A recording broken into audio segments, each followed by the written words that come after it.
We're gonna turn this into this. Okay, so we're building a tabletop for my rolling workbench that I put too much weight on and crushed. This is a woodworking thing, that's not my element, so I'm here with Oliver from YXC Wood Select, and I'll put a link for his thing below because he's pretty awesome and he's the expert here, so any mistakes, it's his fault, not mine. It's fair.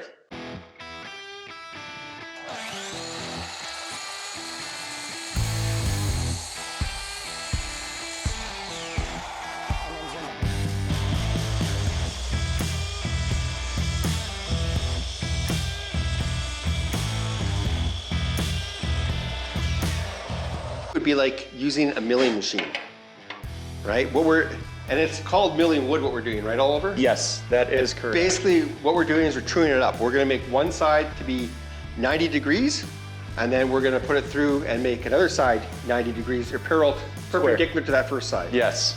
And then we can run it through the planer to make it flat.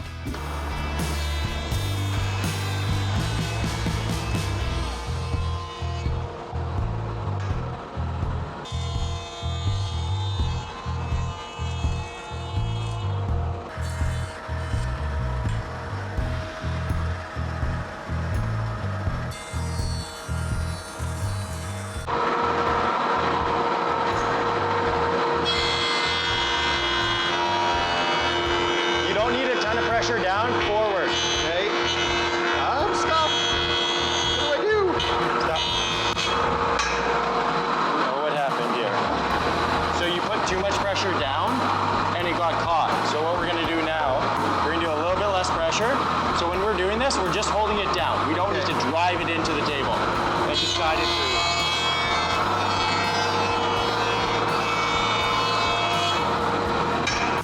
Make sense? Makes sense.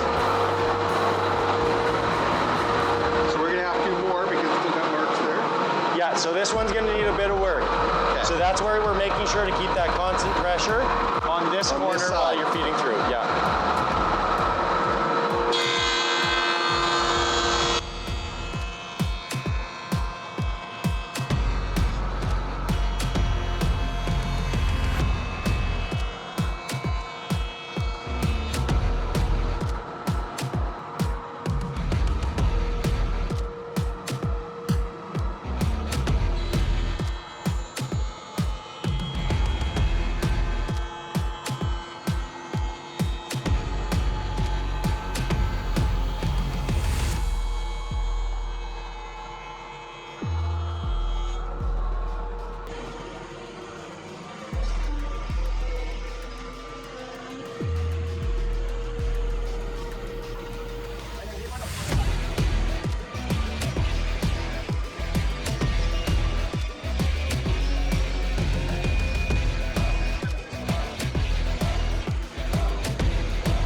Lined up that we're going to domino in the center of this.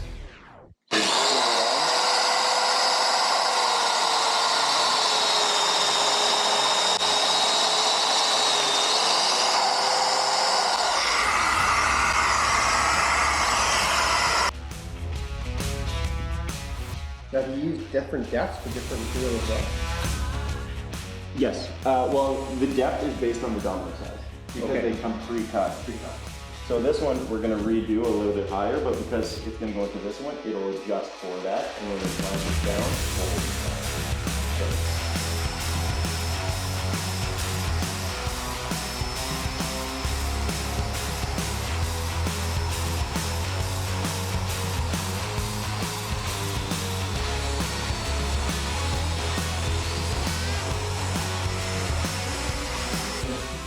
Yeah. If you look at hardness of wood, maple, so walnut is 1,000, maple's 1,500, this is 2,200. Jesus. What scale of hardness is it that on, like, is it like Jacob a rock scale? A Jacob scale? Jenka. Jenka. J-E-N-K-A. Yeah. Like a game? Huh? Like a stacking game? No, not Jenka. Oh. J-E-N-K-A. So in metalworking, we'd use the Rockwell scale, where there's a couple other scales, but Yeah, and it's based on the density of it. So how much weight you can take per pound per force. Whatever that works out to. Okay. And then with a little bit of pressure, that should just all close up. Well, this is just the dry fit, right? So are you doing 3 and 3?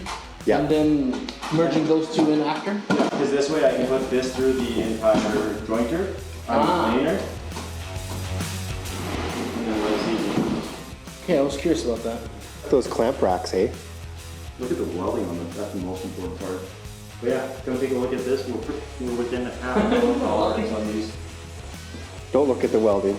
It's galvanized, and somebody cut them and gave me 1/4-inch gaps to fill. Cool. Now I'm curious. I did with a grinder. Oh. That's Wait, how the that's heck did you- really close. What's up? He cut them with a grinder. We welded them with a welder. I'm tired. Glue, glue, glue. And those are silicone cooking brushes. Best thing ever for glue. Yeah, bought from the dollar store. Yep. 3 for $2.99. Cool.